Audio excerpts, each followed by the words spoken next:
Salam, selamat pagi Bapak Ibu. Puji Tuhan kalau pada pagi hari ini kita masih bisa datang ke tempat ini dan belajar bersama-sama kebenaran firman Tuhan. Pagi hari ini saya mengangkat satu pokok bahasan kebenaran firman Tuhan yang saya beri judul Memahami Kemerdekaan Finansial dari Sudut Pandang Injil. Saya beberapa minggu ini kesulitan untuk mau menyampaikan tema khotbah pada pagi hari ini. Dan pergumulan saya untuk menyampaikan sesuatu yang dibutuhkan oleh jemaat di tempat ini. Lewat pergumulan saya, Tuhan memberikan inspirasi kepada saya untuk menyampaikan tema ini, Bapak Ibu. Tentu tema ini merupakan tema yang berat untuk harus saya sampaikan di tengah-tengah pertemuan kita pada pagi ini. Karena ketika saya menyampaikan, tentu saya harus mengalami. Saya tidak bisa menyampaikan kebenaran di tengah-tengah pertemuan anak-anak Tuhan sementara saya tidak mengalaminya, Bapak Ibu. Oleh sebab itu ketika saya mencoba untuk mempersiapkan materi ini, pekerjaan yang saya lakukan begitu luar biasa, membuat saya harus menghidupi kebenaran ini, Bapak Ibu.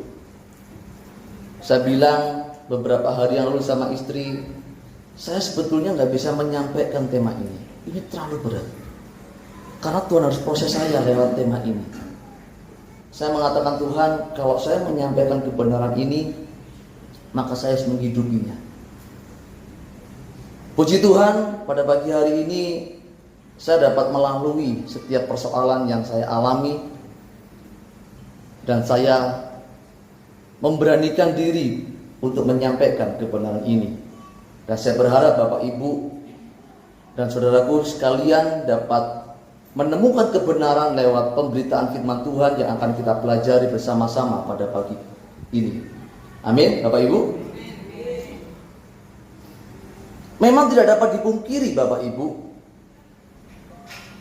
manusia tidak dapat dipisahkan dari uang. Amin.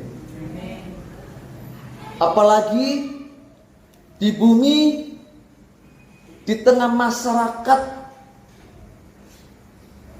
modern, bukan modern lagi, sudah postmodern hari ini ya. Masyarakat postmodern hari ini, tidak mungkin manusia dapat menjalani kehidupan tanpa memiliki uang. Tidak mungkin, Bapak Ibu.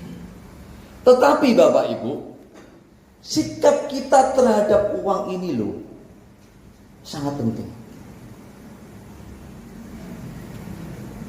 Karena hal ini berkaitan langsung dengan keselamatan kekal kita, Bapak Ibu. Sikap kita yang salah terhadap uang, sikap salah kita terhadap memandang uang akan mendatangkan bencana abadi, yaitu kebinasaan. Dalam suratnya Paulus di dalam 1 Timotius 6 ayat yang ke-10 mengatakan begini, bahwa akar dari segala kejahatan adalah cinta uang. Kita baca dulu yuk. Di dalam 1 Timotius pasal yang ke-6 ayat 10, Bapak Ibu. Saya akan bacakan, Bapak Ibu perhatikan dengan baik-baik. Karena akar segala kejahatan ialah cinta uang. Sebab oleh memburu uanglah beberapa orang telah menyimpang dari iman dan menyiksa dirinya dengan berbagai-bagai duka. Bapak Ibu yang dikasihi oleh Tuhan, kata cinta uang dalam teks aslinya dalam ayat ini itu adalah pilar kuliah. Bapak Ibu bisa melihat di handphone Android yang ada bahasa aslinya, itu Bahasa asli dari kata cinta uang itu adalah pilar kuria. Kata ini gabungan dari dua kata Bapak Ibu, pilar dan kuria. Dari pilar dari kata pileo, mungkin di sini yang sekolah Alkitab tahu, pilar dari kata pileo yang artinya bersahabat, bukan berteman, bersahabat. Kalau bersahabat itu berarti melebihi teman, ada keterikatan, ada hubungan kuat, namanya sahabat. Jadi kata pilar itu dari kata pileo yang artinya bersahabat. Sementara kata kuria itu bisa berarti perak atau uang. Jadi kata pilar kuria itu artinya bersahabat dengan uang atau cinta dengan uang, Bapak Ibu. Hal ini menunjukkan bahwa kata cinta uang, bersahabat dengan uang, itu membuat seseorang menjadi lekat, menjadi terikat. Karena kata bersahabat itu memiliki indikasi, memiliki keterikatan, memiliki hubungan yang lebih dekat. Sehingga Bapak Ibu, orang yang cinta uang, orang yang hatinya itu terikat dengan uang, dia tidak bisa bahagia. Hatinya tidak bisa bahagia jika tidak memiliki uang dalam jumlah tertentu. Sebab dengan ukuran tertentu itu, menurut dia, uang tersebut dapat membahagiakan dirinya. Bagaimana tidak? Dia sudah terikat. Dia sudah melekat dengan uang. Inilah yang dipahami oleh orang-orang yang tidak mengenal kebenaran. Memburu uang, berpikir kalau uangnya banyak, dia passive income. Menurut dia, kalau uangnya melimpah, dia merdeka dalam hal finansial. Ini menurut pengertian orang-orang dunia, Bapak Ibu. Dan biasanya, orang seperti ini, biasanya ini, orang seperti ini tidak bisa membedakan mana kebutuhan, mana keinginan. Orang seperti ini selalu mengharapkan dan berusaha terus memiliki uang dalam jumlah yang lebih banyak agar aman, agar merdeka katanya, agar dapat memiliki dan memenuhi semua keinginannya. Untuk apa? Untuk membeli atau memperoleh sesuatu yang dianggapnya sebagai kebutuhan. Bapak Ibu, sebenarnya orang-orang seperti ini bukan uang yang dicintainya sebenarnya, tetapi segala sesuatu dalam dunia ini. Sesuatu itu bisa berupa barang, bisa berupa kepuasan daging, bisa berupa kedudukan, kehormatan yang dapat diraih dengan uangnya, yang dapat dicapai dengan kekayaannya, Bapak Ibu. Dan orang-orang seperti ini berharap sesuatu yang tadi itu dapat membahagiakan hidupnya. Makanya tidak mengherankan jika hari ini Bapak Ibu, banyak orang hidupnya itu hanya diisi dari satu barang ke barang yang lain. Sudah punya handphone, masih kurang, lebih pengen yang lebih mahal lagi. Hidupnya diisi dari satu barang ke barang yang lain. Sudah punya motor, pengen punya motor yang lain. Sudah punya baju yang sudah pantas, masih pengen baju yang lain.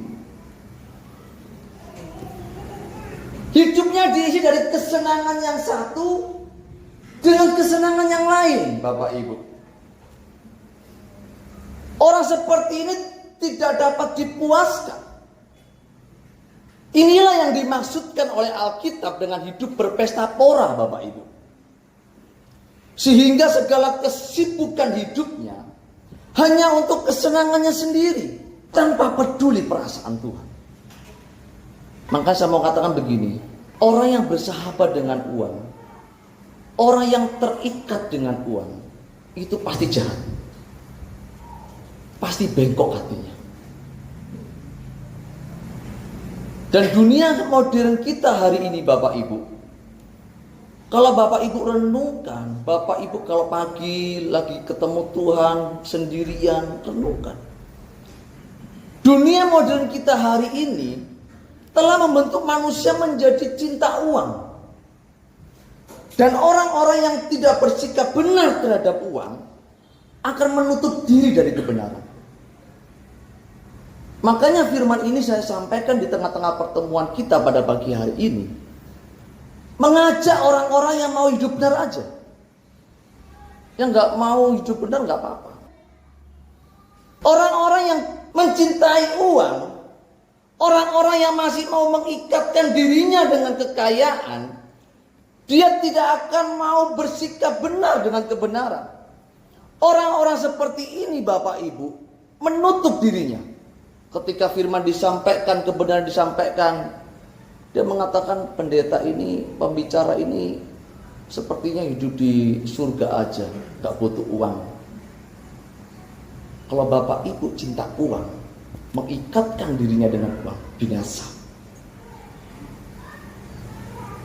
Tidak bersikap benar terhadap uang itu artinya tidak setia dalam hal mamon yang tidak jujur, Bapak Ibu. Saya tidak berlebihan menyampaikan kebenaran ini. Saya punya materi khotbah banyak banget, ratusan saya punya materi khotbah. Saya bisa ngotbahin yang saya khotbahin di tempat sana, di sini saya bisa. Tapi Tuhan, saya mau menyampaikan sesuatu yang dibutuhkan oleh jemaat di tempat ini. Pergumulan itu saya alami. Saya harus menang dulu sebelum saya menyampaikan ini, Bapak Ibu. Saya harus mengalami keadaan di mana Tuhan bilang, kalau kamu mau menyampaikan, alami dulu. Dan pada pagi hari ini, saya mengajak Bapak Ibu dan saudaraku sekalian, ayo bersama-sama kita buka hati kita. Jangan kita menutup diri dari kebenaran. Amin. Jangan mencintai uang, Bapak Ibu. Karena sikap tidak benar terhadap uang itu adalah seseorang yang tidak setia dalam hal mamon, yang tidak jujur. Tuhan Yesus sendiri mengatakan, jikalau kamu tidak setia dalam hal mamon yang tidak jujur, siapakah yang dapat mempercayakan kepadamu harta yang sesungguhnya? Itu ada di dalam Lukas 16 ayat 11, Bapak Ibu. Kalimat harta yang sesungguhnya dalam teks aslinya adalah aletinon, yang berarti kebenaran, Bapak Ibu. Pengertian ini sama dengan perkataan Tuhan Yesus ketika dia mengatakan bahwa akulah jalan dan kebenaran dan hidup. Kata kebenaran dalam teks itu adalah aletheia, kebenaran, Bapak Ibu. Dari pernyataan Tuhan Yesus ini, maka kita memperoleh kebenaran bahwa orang yang sikap hatinya salah terhadap uang, yaitu tidak menggunakannya untuk bersahabat dengan Tuhan, maka dia tidak akan mengerti kebenaran. Ukurannya ketemu Tuhan itu uang. Ukurannya berperkara dengan Tuhan itu harta. Berkat materi. Saya pernah menyampaikan di sini apa itu berkat. Beraka dan eulogia. Masih ingat gak Bapak Ibu? Sesuatu yang menghidupkan, firman yang menghidupkan. Kalau seseorang memahami berkat itu hanya hal materi, ini sebuah kesalahan. Janji Allah kepada Abraham untuk memberikan negeri yang dijanjikannya, Abraham tidak dapat masuk ke negeri itu. Kenapa?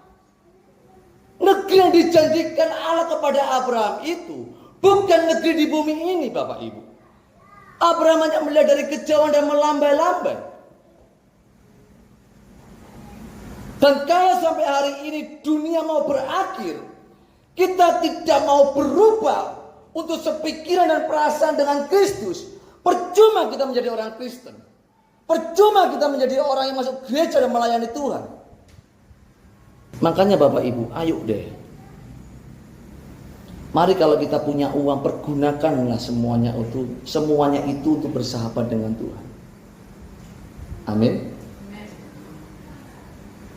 Karena kalau sampai kita memiliki semuanya, memiliki uang, dan tidak mempergunakannya untuk bersahabat dengan Tuhan, maka kita tidak akan pernah mengerti kebenaran Bapak Ibu. Sekalipun Bapak Ibu melayani, sekalipun Bapak Ibu menjadi majelis gereja, sekalipun pembicara seperti saya, sekalipun menjadi pendeta, kalau motivasi pelayanannya tertuju kepada uang sebagai kepuasannya, dia tidak akan pernah mengerti kebenaran. Ini ironis sekali. Ini tragis sekali saudara.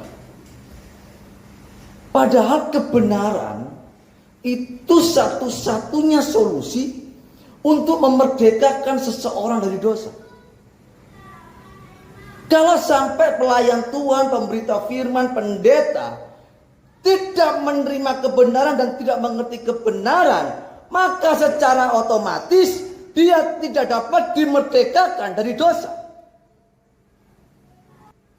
Kita baca yuk dalam Yohanes 8 ayat 31-36.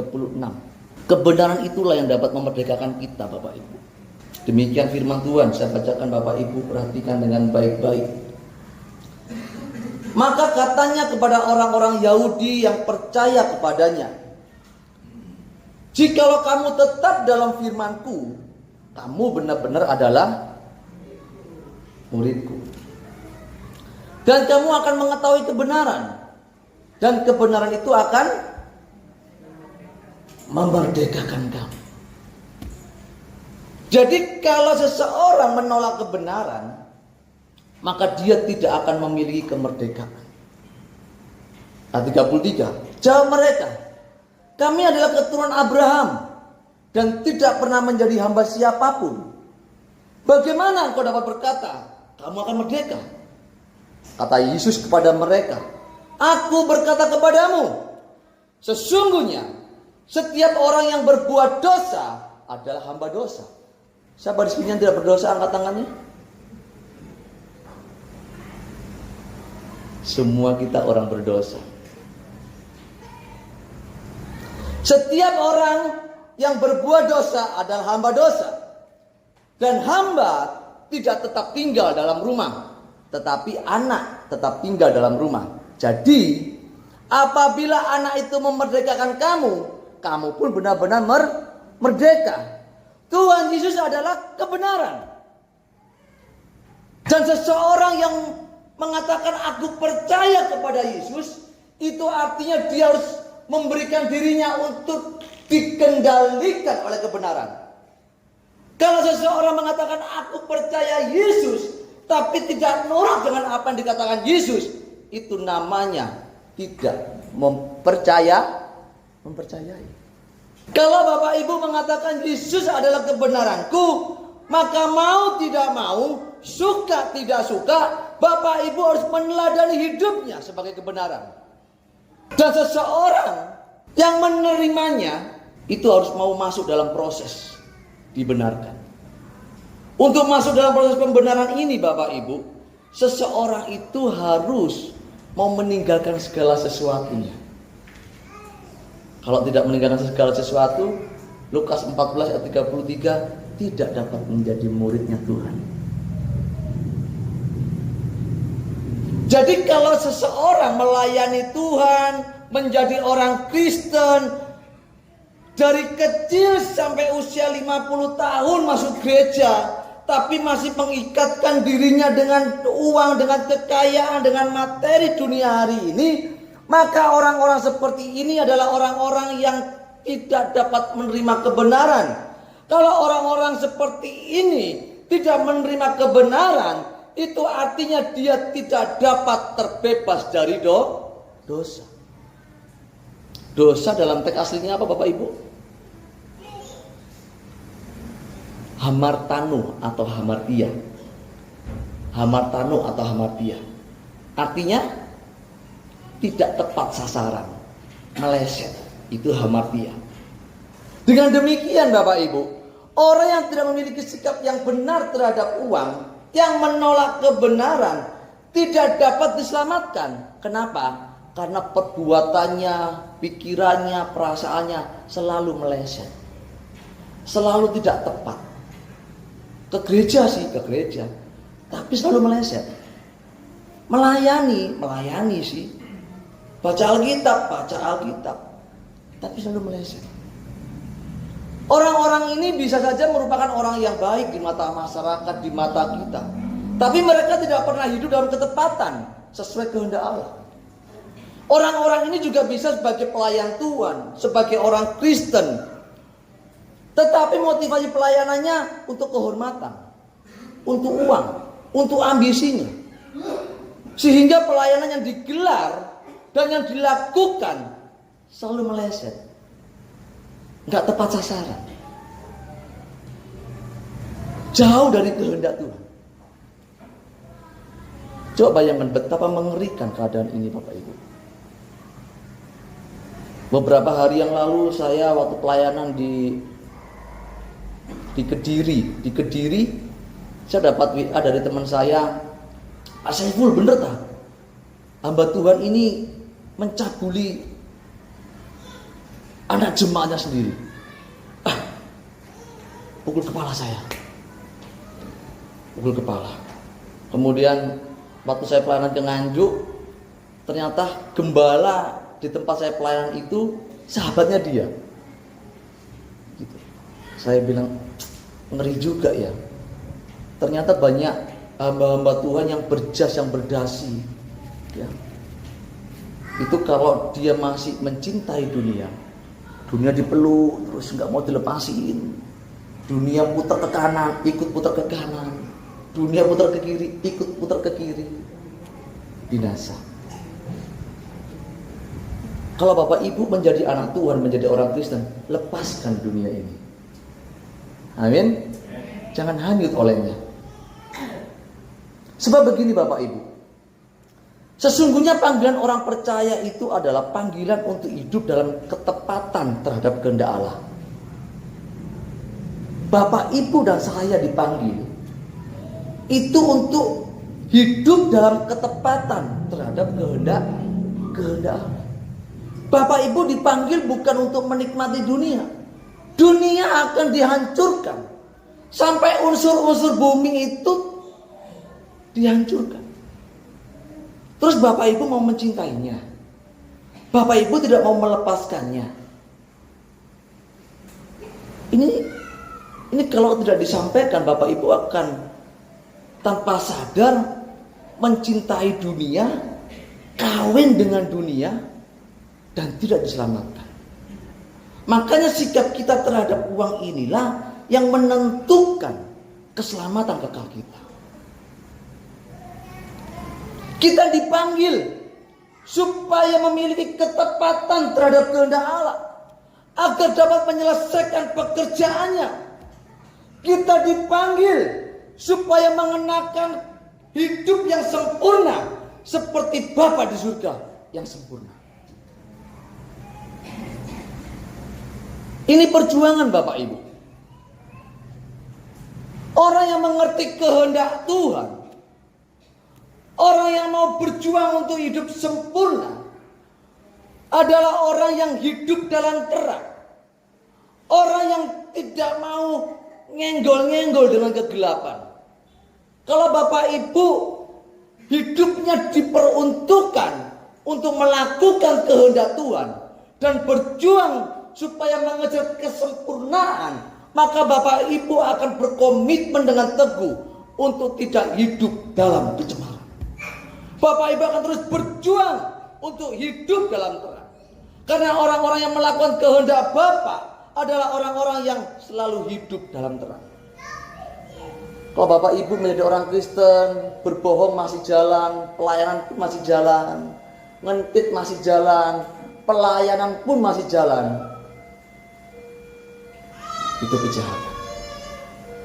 Karena barang siapa yang tahu kebenaran tapi tetap berbuat dosa, maka tidak ada pengampunan. Barang siapa yang tahu banyak, dituntut banyak. Bapak Ibu setiap hari Minggu mendengar kebenaran firman Tuhan di tempat ini, diajari kebenaran, berharap Bapak Ibu tidak hidup dalam kegelapan, meninggalkan kejahatan, supaya Bapak Ibu berjuang untuk hidup dalam terang. Orang-orang yang berjuang melawan kehendak Bapa adalah orang-orang yang hidup dalam terang. Jadi kalau orang percaya tidak mengenal kehendak Tuhan dan tidak mengenal Tuhan dengan baik dan tidak berjuang untuk hidup dengan baik, berarti ia belum hidup dalam terang. Ke gereja sih hari Minggu rajin, gak pernah absen. Gak pernah, Pak. Tapi duniawinya tetap jalan. Persembahan jalan. Persembahanmu itu tidak dapat menyenangkan Tuhan. Kehadiran Bapak Ibu di tempat ini belum menyenangkan Tuhan.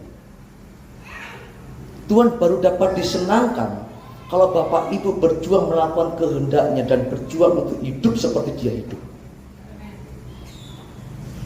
Pak, saya sudah bimbing pujian, sudah melayani Tuhan, disenangkan? Belum. Jadi pendeta, Pak, belum. Banyak pendeta hari ini, hamba-hamba Tuhan, pelayan Tuhan, cinta duitnya nggak berhenti. Pelayanan motivasinya angpau. Motivasinya berkat jasmani. Iya Pak, gimana kerja sekuler berat, jadi pendeta aja enak.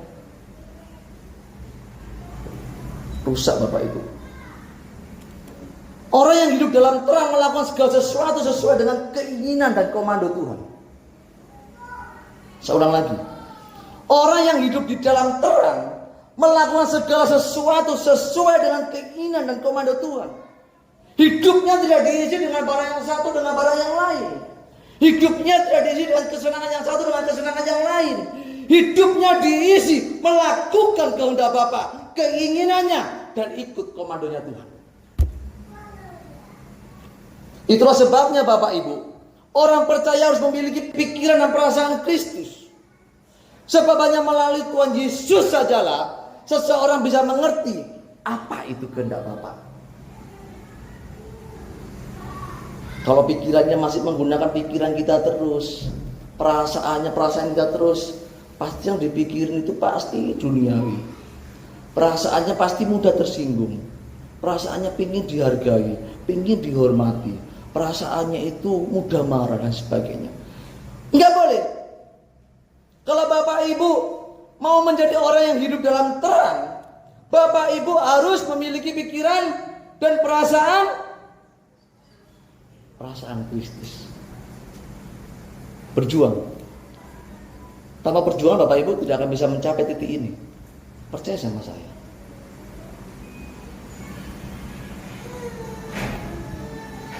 Orang yang masih bersikap tidak benar terhadap uang tidak dapat hidup serupa dengan Tuhan Yesus. Tidak dapat memiliki pikiran dan perasaan Kristus. Karena pikirannya beda. Kalau pikirannya Kristus, perasaannya Kristus, cuma satu. Aku diutus untuk menyelesaikan pekerjaannya dan melakukan kehendak Allah. Kalau orang yang duniawi, beda. Aku hidup untuk melakukan kehendakku, suka-sukaku, semau-mauku. Dan orang-orang seperti ini adalah orang-orang yang tidak mau diusik kesenangannya. Ada ruangan yang dia khususkan untuk dirinya.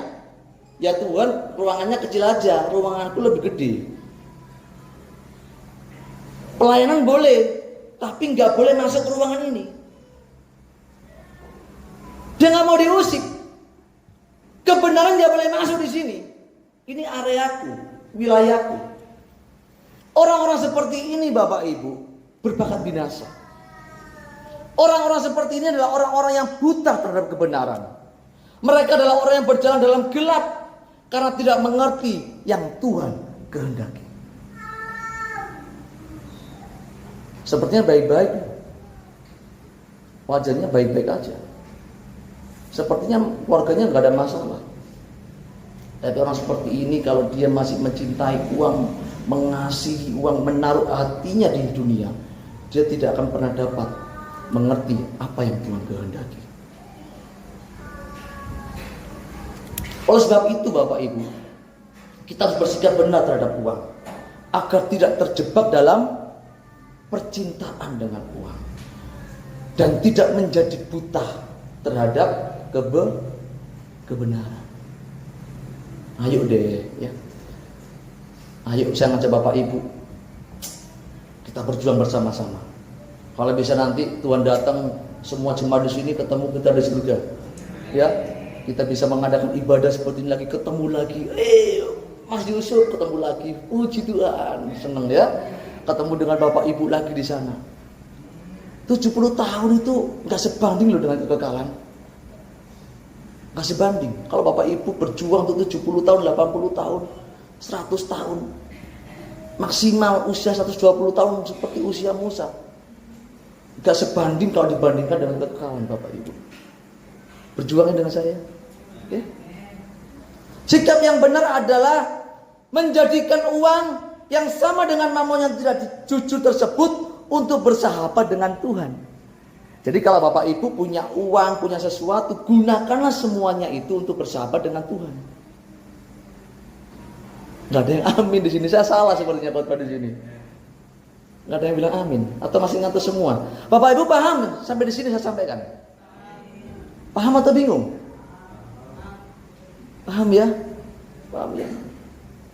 Oleh sebab itu Bapak Ibu, kita harus menggunakan seluruh harta dan uang kita untuk melakukan kehendak Tuhan. Jadi kalau Bapak Ibu dan saya bekerja mencari uang, hal itu semata-mata karena kita mau melayani Tuhan. Makanya kalau orang tanya, Pak Saiful kok pendeta kok masih kerja, melayani kok masih kerja? Saya bekerja itu semata-mata supaya saya menemukan kebenaran. Kalau saya nggak bekerja, saya nggak punya uang, saya nggak bisa pelayanan ke pedalaman-pedalaman. Saya nggak bisa pergi kerja di desa loh. Maka saya kerja. Kalau saya kerja saya punya uang, saya bisa beli buku, saya bisa beli kaset-kaset khotbah, saya bisa persiapkan hidup saya dengan baik. Kalau saya kerja punya uang, anak saya minta jajan, masih bisa belikan uang beli jajan. Betul nggak? Istri saya masih kasih uang belanja, ya kan? Anak saya sekolah baik-baik. Coba kalau saya nggak kerja. Makanya Bapak Ibu, pekerjaan kita melakukan pekerjaan semata-mata karena kita mau melayani Tuhan dan berjuang untuk menemukan kebenarannya.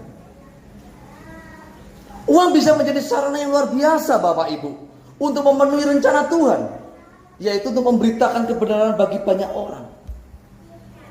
Seorang cleaning service itu tidak efektif seperti seorang direktur yang memberitakan firman Tuhan. Saya bukan merendahkan pekerjaan seorang. Jadi kalau Bapak Ibu mau efektif melayani Tuhan, efektif memberitakan kebenaran firman Tuhan, Bapak Ibu harus bekerja keras. Bapak Ibu harus menjadi teladan supaya Bapak Ibu memiliki uang yang banyak, memiliki kemampuan finansial yang cukup supaya dapat memenuhi rencana Tuhan. Mempergunakan mamon yang tidak jujur itu untuk bersahabat dengan Tuhan. Kita nggak boleh terikat dengan dunia. Amin. Harus Tuhan, aku paksakan diriku supaya aku tidak terikat oleh uang. Aku tidak mau mencintai uang. Bapak Ibu tidak boleh cinta uang dan tidak boleh terikat dengan uang. Sebab orang yang masih terikat dengan percintaan dengan uang tidak dapat bertumbuh menjadi murid Tuhan Bapak Ibu. Nah, kita baca yuk dalam Lukas 14 ayat 33. Saya akan bacakan dengan cepat, Bapak Ibu perhatikan dengan baik-baik.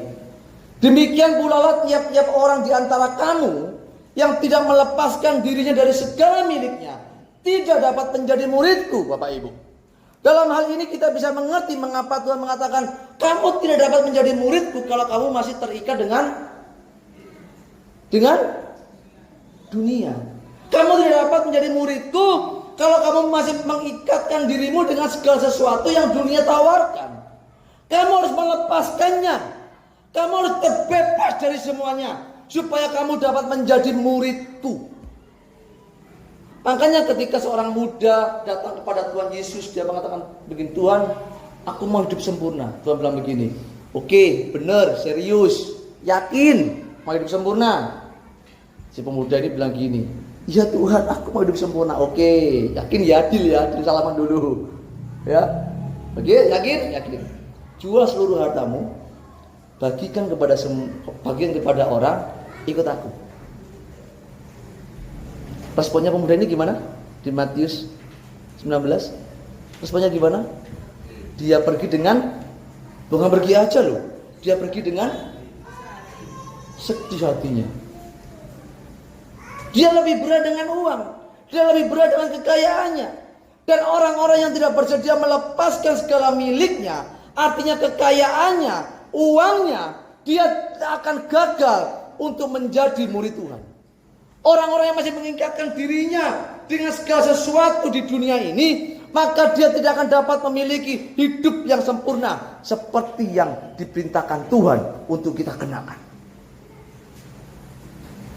Melepaskan diri dari segala ikatan adalah syarat mutlak yang harus dipenuhi setiap kita untuk iring Tuhan. Amin. Siap Bapak Ibu untuk melepaskan dirinya? Siap ya. Jadi kalau Bapak Ibu punya kekayaan di bumi, punya harta yang banyak, itu semata-mata hanya kita peruntukkan untuk Tuhan. Dia tidak memiliki hak untuk merasa memiliki. Dia memiliki prinsip seperti Tuhan Yesus.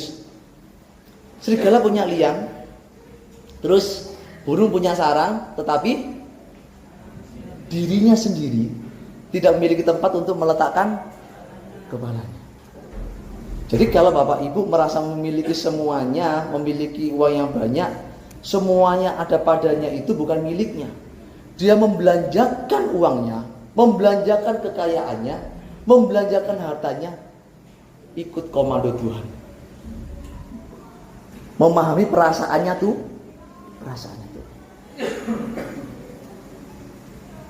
Orang-orang seperti ini akan mengelola uangnya sesuai dengan seleranya Tuhan, bukan seleranya sendiri. Ya. Jadi Bapak Ibu, berbicara tentang kemerdekaan finansial menurut Injil adalah orang-orang yang tidak terbelenggu oleh uang. Orang-orang yang tidak terbelenggu oleh harta atau kekayaan dunia.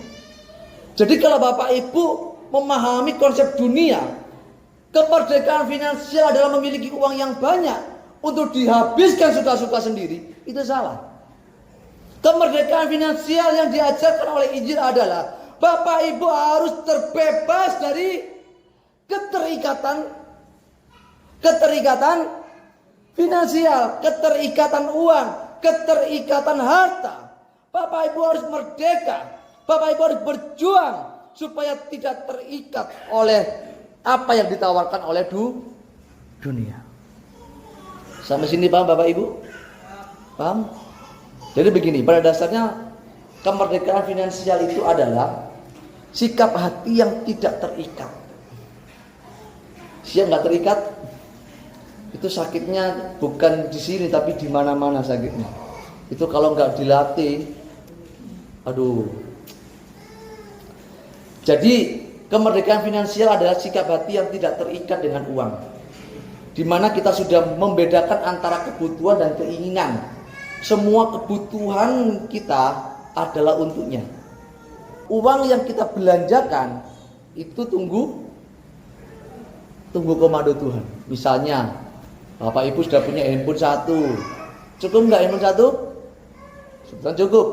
Oh, ada model baru, berbondong-bondong pergi ke HP supaya punya Note 10. Ini orang-orang yang membelanjakan uangnya tanpa komando Tuhan.